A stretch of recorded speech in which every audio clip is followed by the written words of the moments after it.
So guys, mga kalingap, good morning, good morning, good morning. Ayan, muli pong nagbabalik ang inyong lingkod para sa panibagong topic, panibagong talakayan, panibagong issue na atin pong pag-uusapan. Ito po mga kalingap, yung pinakamalupit na kaganapan sa love team ng EDC. Mga nangyayari na talagang kahit alam po natin na wala na, stop na, patuloy pa rin pong nagte-trending yung mga issue. At ngayon nga po ay natutunghayan na po natin yung mga matitinding pasabog ng ilang mga reactor na talagang hindi nga po makamove on sa mga nangyayaring ito na na-stop ang EDC. Ito po mga kalingap yung matindi at malupit na pasabog ni Red Saint Vlogs. At dahil dito mga kalingap, Kalingap Rob dismayado at nagpahayag na Red Saint Vlog and Dr. Love tuluyan na nga pong inalis sa community ng Kalingap. Ayan, grabe. Pero bago po natin pag-usapan ito mga kalingap, pa-like, share, and subscribe po muna sa ating munting channel, and mega love shoutout po sa inyong lahat. Sa lahat po ng ating mga viewers and subscribers at sa ating pong mga solid supporters ng Team Kalingap, mga Kalingap Reactor, and of course Kuya Bal Santos Matubang and Kalingap Rob. Ayan, mega love shoutout po sa inyo. Ayan, tuloy-tuloy na po tayo mga kalingap sa isang mainit na talakayan. Nasa ngayon mga kalingap ay talagang trending na usapin yung malupit na pasabog ni Red Saint Vlog. Maraming nagulat, maraming nadismaya, lalo na nga po sa mga solid supporters ng EDC, at maging si Kalingap Rob nga po ay talagang dismayado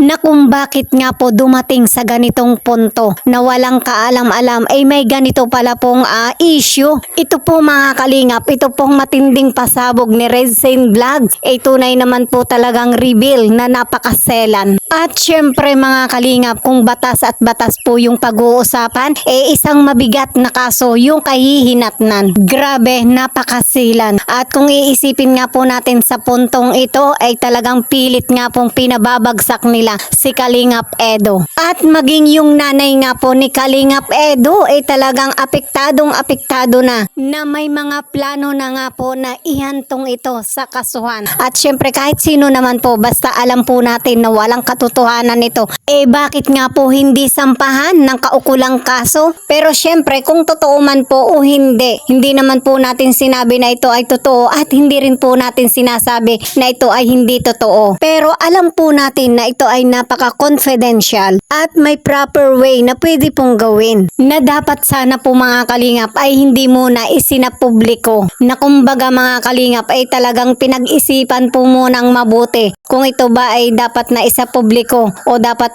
pag-usapan na lamang sa isang personal na usapan. Pero wala po tayong magagawa, sumambulat na yung dapat sumambulat, sumabog na yung dapat sumabog. Pero sa kabilang banda mga kalingap, para kay Red Saint, ibig sabihin lang po nito ay talagang wala nang kinikilala, wala nang inirerespeto sa mga kinikilalang tao sa loob ng community ng Kalingap. Unang-una na nga po diyan si Kuya Bal Santos Matubang at syempre si Kalingap Rob. At dito rin nga po mga kalingap ay masasabi rin po natin na talagang walang ka-concern. Isa na nga rin po diyan si Dr. Love. Sila yung tipo ng tao na pansarili lamang yung iniisip. Pero yung pagiging concern sa Team Kalingap, ayan, concern ba yan? Kung yan po ay concern, bakit po siya pa yung magsasabi in public, through online? Yan ba yung concern na isip? At syempre hindi po natin masasabi na concern yan. Kasi nga diba, inilalagay lang sa kahihiyan o sa mas ikapapahamak pa ng pamilya ni Viancy, lalo pa nga po ni Viancy. At alam po natin na ito ay napaka-confidential at napakaselan na usapin. May mga issue na dinadala pa sa liblib na lugar. Pinapahiya lang po nila yung pamilya. Si Viancy, yung dalaga, ano po yung iisipin ng mga tao, diba? The way na magsalita ka na nasa liblib na lugar, iba na po yung iisipin ng tao. Masama na po yung naglalaro sa isip nila, diba? Ano ba talaga Sir Red Saint? Totoo ba to? At syempre, iba-iba na yung pumapasok sa utak ng tao kapag ganito na yung mga pasabog na ginagawa, diba? At ayon pa nga po kay Sir Red Saint, ito nga daw po ay may record pa sa barangay. Ayan, grabe, talagang napakatindi na kung iisipin po natin sa mga nangyayaring ito, daig pa yung pambababoy na ginagawa, diba? Na ayon nga po sa ating ating napag-alaman, ang harassment na ito ay inabot pa ng 3 beses. Ibig sabihin po nito mga kalingap ay 3 beses na dinala sa liblib na lugar. So ibig sabihin din po nito Sir Red Zane ay 3 beses na pumapayag. Aba ay grabing usapin na po ito. Pero sa kabilang banda, kung iisipin nga po natin ang para kay Viancy, di ba umamin naman po si Viancy na tama na, tigilan na sila ni Kalingap Edo. Kaya nga po mga kalingap nag-decide na siya na ma-stop na yung kanilang love team. At syempre ito nga po ay lubos na naunawaan ni Kalingap Rab. At anuman po yung naging dahilan ng kanyang